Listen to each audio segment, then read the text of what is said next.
welcome to Rosanna How's everybody doing? Happy New Year? If it's still the new year, I don't know. I know. It's like, why do we still say it after like a day or two? We made it out of the hellscape of 25. I'd been to hell before, many times, but this was like a prolonged stay. So I'm really glad it's over. I'm just choosing to turn a new leaf. Not everything is wonderful, but everything is fine. So that's pretty good, you guys. We're back here way sooner than later. So I feel like maybe since everything is such a shit show, we just like don't even talk about it. Because I feel like we have been talking a lot about things that do deserve attention and do deserve talking about. But I mean, everything going on is worth talking about. It's just for Rosanna this is like our sacred space. So I feel like maybe we should just treat it as such today and just talk about things that are bringing us joy and like wonder. And for me, since I'm the one talking, I'll take the reins. So I guess, was it 2 weeks ago? It had to have been 2 weeks ago. Oh no, it was literally just a week ago. We went swimming, and the day before and that day, Jay was like, we're gonna watch Bohemian Rhapsody when we get home. I really wanna watch it. Are we gonna watch it? And I was like, yeah, that's fine. I've never seen it. Let's do it. And we did. Ooh. What the hell are you talking about? You're gonna make a video of it and watch it 10 times? I will. Yeah, it's really cute. What the hell are you doing? Anyway. A lot of noises. A lot of noises. Well, I honestly just feel like saying too, because I listened to the last episode a bunch of times, obviously, because I was editing it, and I feel like when I didn't like paint a good picture of Jay's obsession with Pink Floyd and other really good music, like, and not that that matters. I just know that I said that he loves Pink Floyd, and I feel like I almost said it like I was disappointed or something, or I don't even know, just my tone. But I honestly am so impressed by his love for them, and he had like a Pink Floyd Christmas. I got him a really cool book about them, and a puzzle, and CDs, and mitt, and a shirt. And then he got a CD player with which to play the CDs, and we have a CD player in my car. And honestly, pretty proud of my child. It's a weird thing. It's like, I know, it's like that's just a way to say it. It's like I am proud of him, but it's more than that. It's like I'm like really impressed that someone so young could find Pink Floyd at 13 and like literally give them the chance that he's given them. Because I mean, their music, a lot of it starts out slow and turn into like really amazing songs. And I think that that's really cool that he is able to like listen to that. And he like loves riding the bus so that he can listen to music and stuff. And it just makes me happy that people are still having like true experiences with art and music, and that his generation is doing that makes me so happy. And he's discovered like the album, which I will say like I'm very guilty of a playlist because, well, it doesn't matter why, but it's partially because sometimes it just feels like you don't have time for an album and you want to just listen to what you want to listen to. I don't think I'm alone in that. I know that I'm not. I'm just saying, like, I'm not special. I think it's really cool that Jay likes Pink Floyd this much and that he listens to them so intently. And then I've been listening to them because he wants to show it to me, wants me to know the names of the songs and all that, and I want to too. So I have been, and I just feel like I totally wrote them off as like just stoner 70s music that would have but it's really weird for me because I think this is just like my like whatever brand of ADHD is. Like I've kind of always been this way. If something doesn't really grab me, then I don't necessarily give it a chance or whatever. But I mean, come on. I like did not grow up where Pink Floyd would have had a chance to enter my. They weren't playing Pink Floyd on the radio. I didn't have the radio, or I didn't have the internet, like to the degree. Well, Jay discovered them technically through TikTok, so it's like I don't make the rules. I didn't have TikTok. I bet that if I had heard them, I would have liked them. I really do like jammy music. It's like my fave.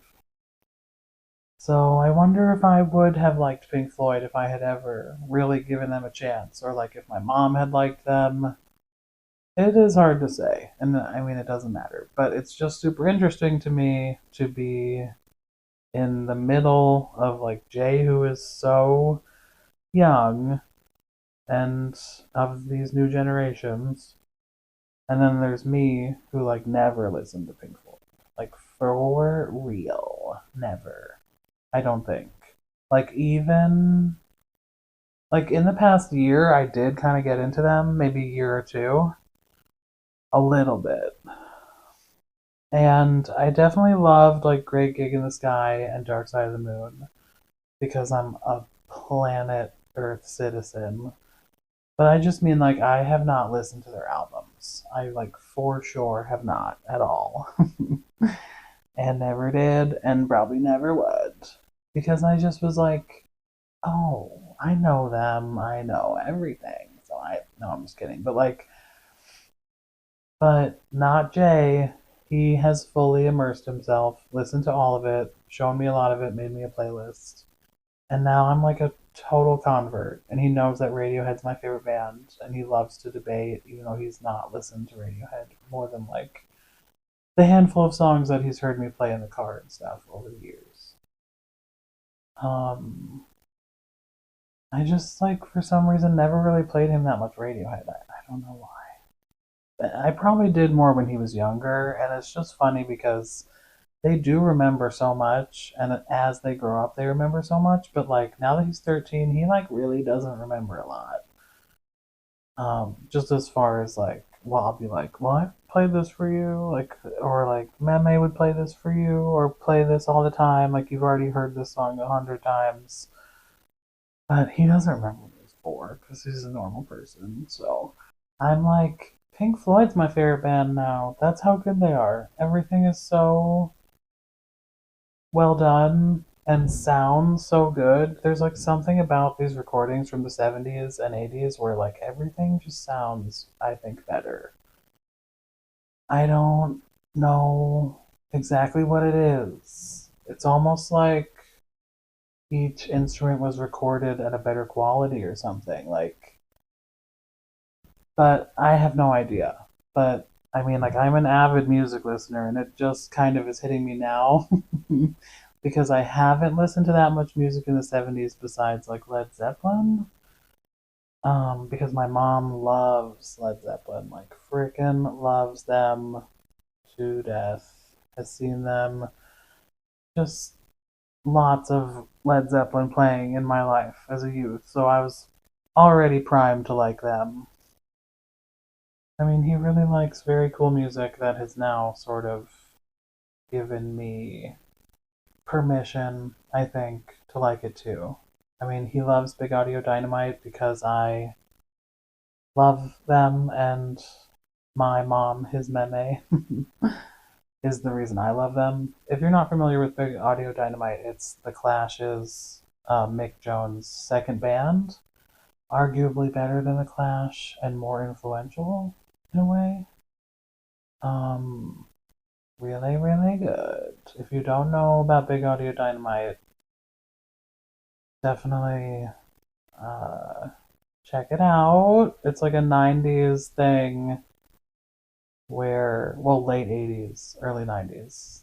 Just really, really cool. Pretty phenomenal. But yeah, so Jay wanted to watch Bohemian Rhapsody, and I was like, oh, can take it or leave it. Like Rami Malek, sure, super cute. Here for that. I'm sure I'll like it. Couldn't really care less. Cut to exactly a week later, recording a podcast. Basically, because I've been so inspired by Queen this past week. I just like, honestly, no one in my life was playing Queen. My mom was not playing Queen. My friend April and Ashley, my friends April and Ashley, they're twins. They definitely played Queen sometimes, I think. They were so obsessed with the Beatles in high school. These were like my high school best friends. And I mean, like, you just can't even imagine the obsession. Like, baking them cakes on their birthdays, celebrating their death days. Just so much Beatles everywhere, all the time. But they also knew everything else cool. And like my grandparents were definitely playing Paul Simon, but my mom was not. A little bit of Simon and Garfunkel, and definitely at my nan and granddad's. So I knew Paul Simon and stuff, but like they like really knew him and were obsessed with him. And same with like Bob Dylan, who I still have never really, really gotten into. Although obviously I very much respect and know like a little bit. And I've had a couple songs that I've loved.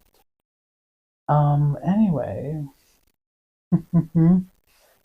But all to say, like Queen, I like always thought of Queen as being like macho and like but like overly macho. And this was just like the picture sort of that felt painted for me in like the 90s.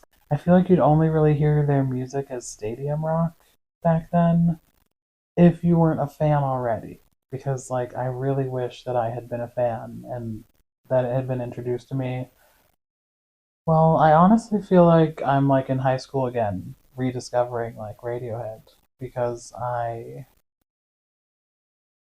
feel so totally obsessed. Like I feel so totally obsessed with them and with Freddie, and I feel like I've completely there's like a whole new world opened up to me with their music because there's so much of their music and there are so many hits that I said to Jay like I couldn't live without.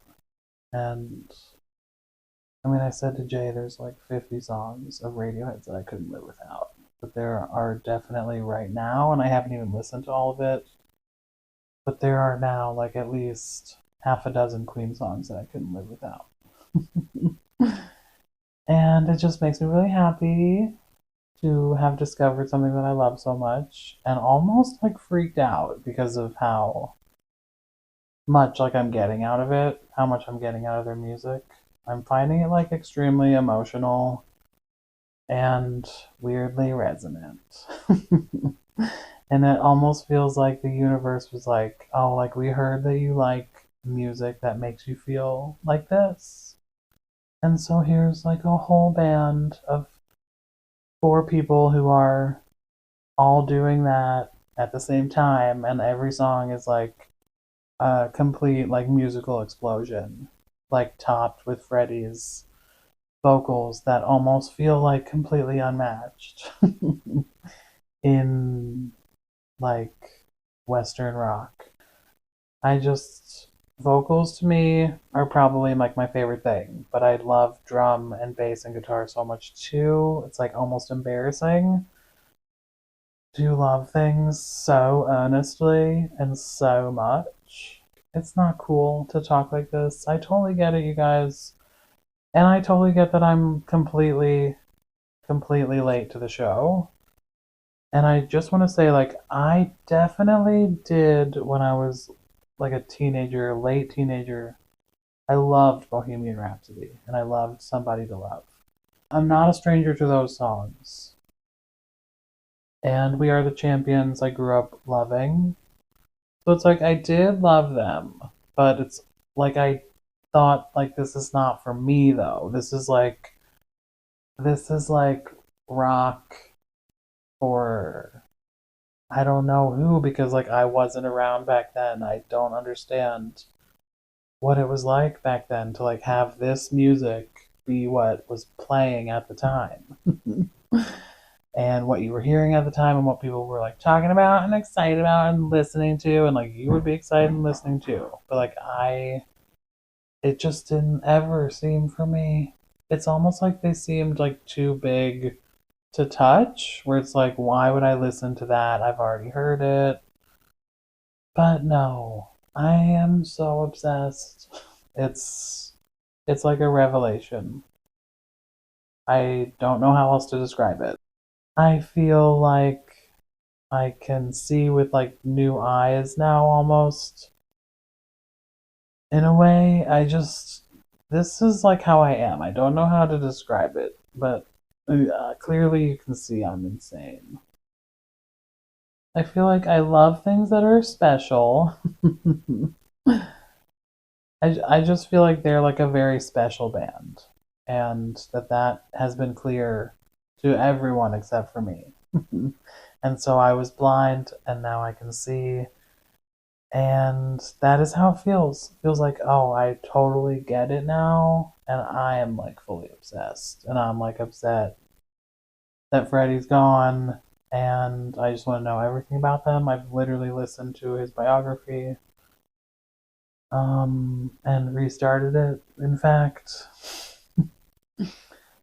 I just feel like they were doing something. I don't even feel like this. This is a fact. They were doing something. They were doing it like on this level that hardly anyone was doing it at, and hardly anyone's done it at since. And I honestly just can't even believe it. I don't know. I'm just amazed at their level of artistry and their level of clear passion and desire to like be so good, and each of them writing such unique songs, but all of their songs being so powerful and cool. Like even We Will Rock You is like that's an incredible song that feels like they're really saying something. Even if like all that they're saying is like what you're getting out of the song, like the passion and the fire that like fuels my life and why I listen to it. Like,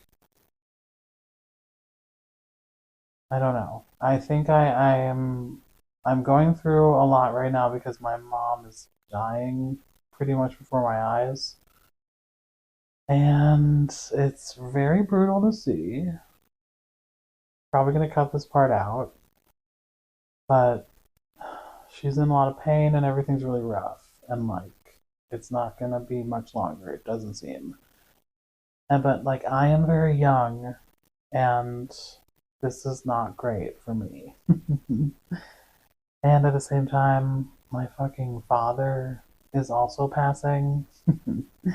And even though I'm not really witnessing that because he's not been in my life since I was 19, darling, but it's still just brutal. But I guess like this is part of what is helping me cope are things that are like truly helping me process. And I would have thought maybe I'd be like listening to like Sigur Rós or Bon Iver or more Radiohead maybe. And I have been listening to Radiohead, but this is like super I don't even know. It's like indulgent almost, their music. Um, but not in like in an artistic way. I mean that in like the highest way. Like indulging in like the best things that music does. Like singing with such intense passion and ferocity and skill also though and beauty that it's like oh, it's like overwhelming. It's like the Mackinac peaches. Jerry, the Mackinac peaches. Please tell me that you get the ref. Kramer.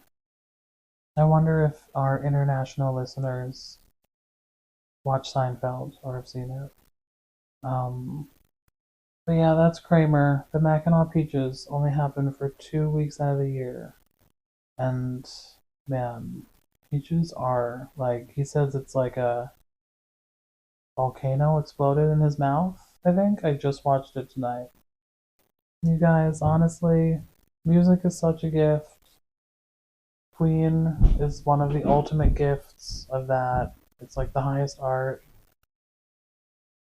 And I mean, I know that's kind of like a silly thing to say, like the highest art. It's like, who gives a shit what the highest art is? Like, where there's no levels, whatever. I don't know. I am an artist who's usually like a visual artist. And I mean, I think that music is more important than visual art. But again, I get it. It's not important, but it's just it's just fun to enjoy things. And it's important to enjoy things because that's really keeping me going and helping me deal and helping me process as well and helping me feel. I honestly think that that's probably what is drawing me so heavily towards them is that like no matter what song it is, it's going to make me feel and so then I shall process because I'm feeling. I guess that it's maybe like a little bit of an escape too, because it's a moment that is like so pure and joyful and full of all the things that I'm glazing it about.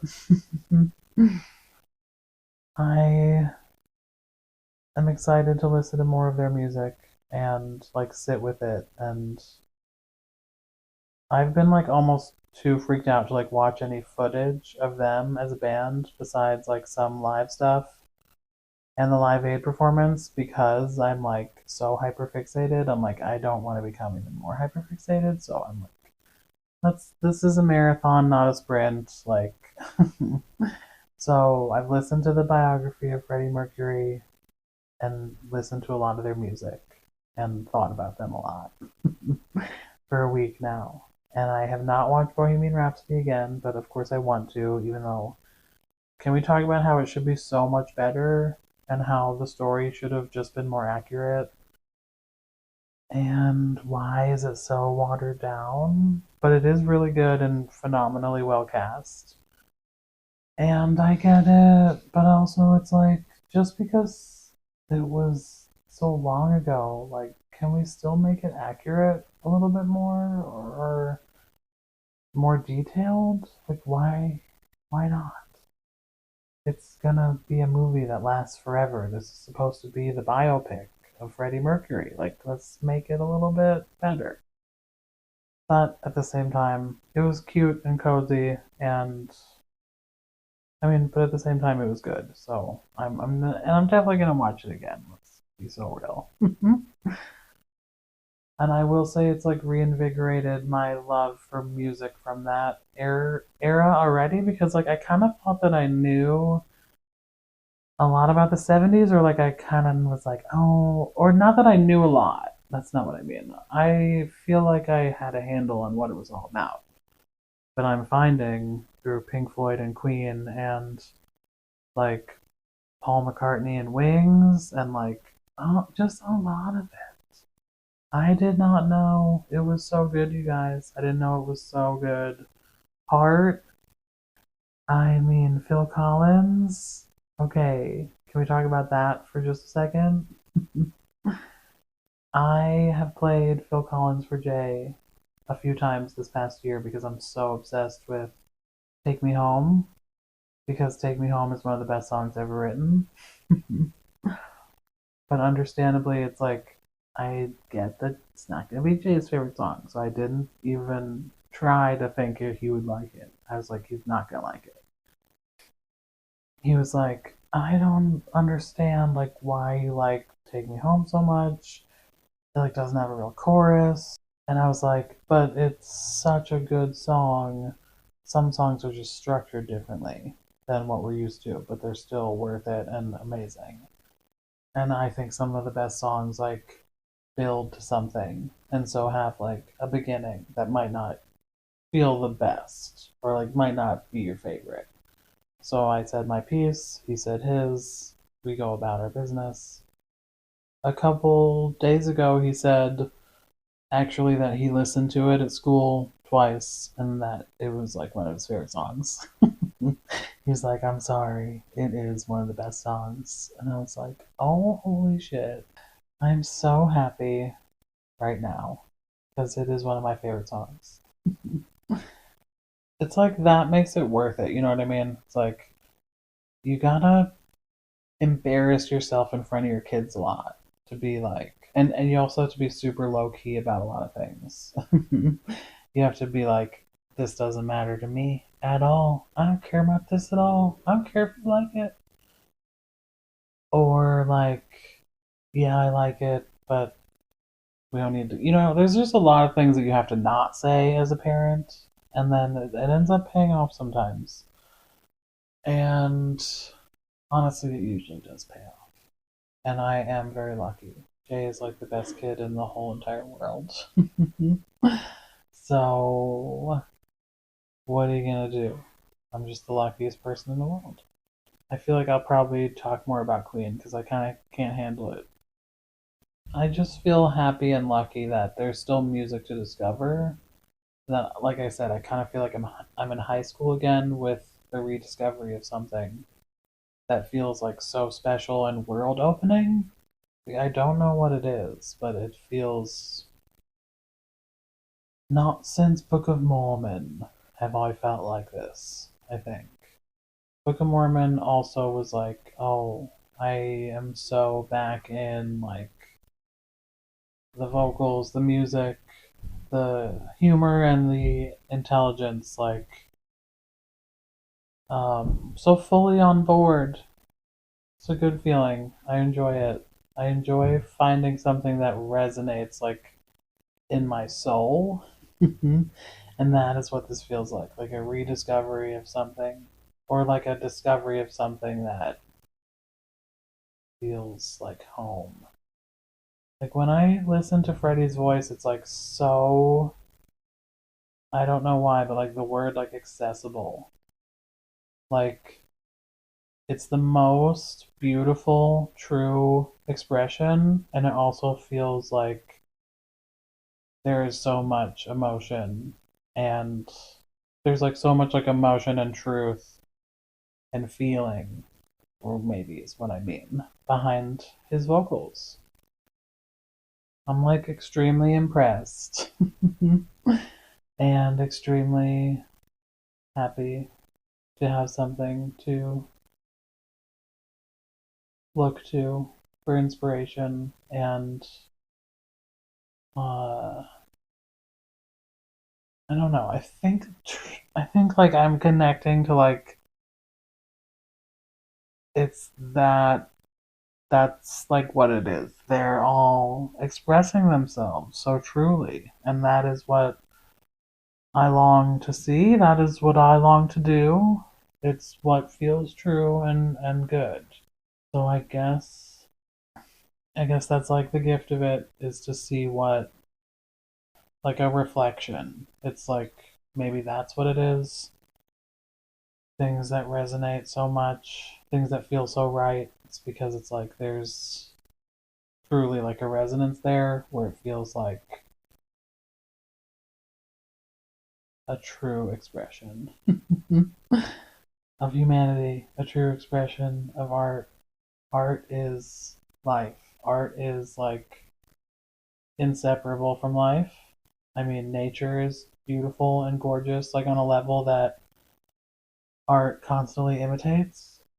I think that there's something to it where, like, it's art is like an expression of something so true and real and natural. I think it's like very,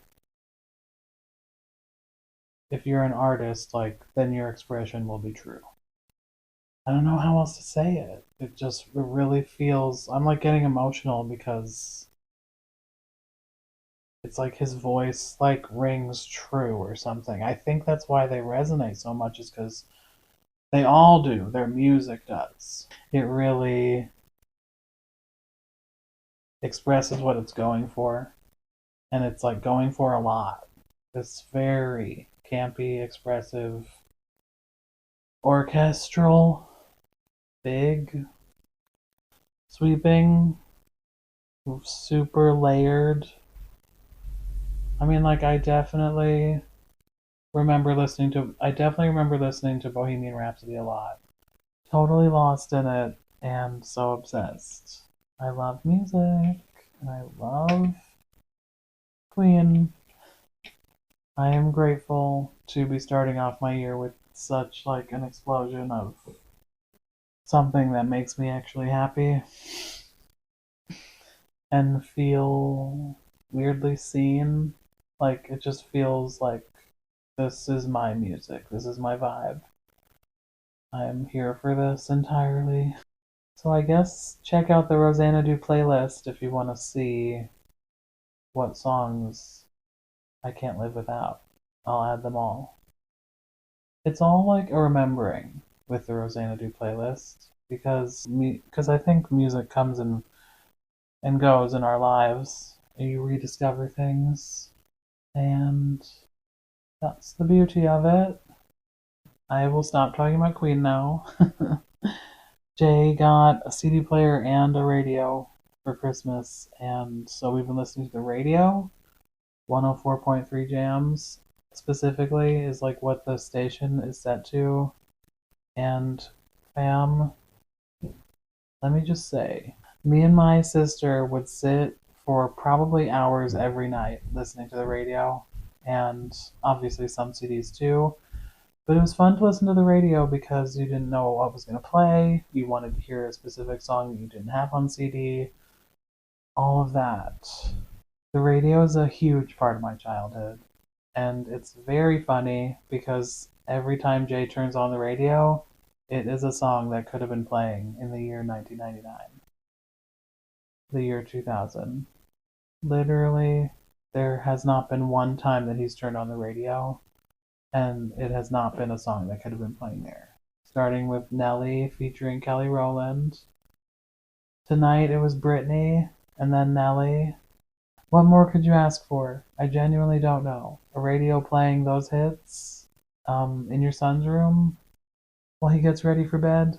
I mean, life is good. Life is amazing, and I am very lucky. I hope that you all feel lucky and blessed. And I just hope that we all have a great year this year. I'm sure that all of you had a great year last year. I was not so lucky. Yeah, but we're looking ahead and everything's great. And besides that, it's like I don't really deal in years anyway. I don't really deal in New Year's.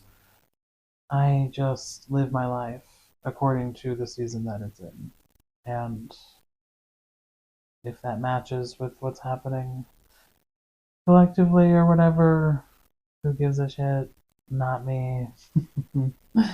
I'm just kidding. I'm just saying, like, it's just something to talk about because the thing about hosting a podcast is there has to be some little element of small talk, I think. So this is our just wrap up small talk. Please forgive me.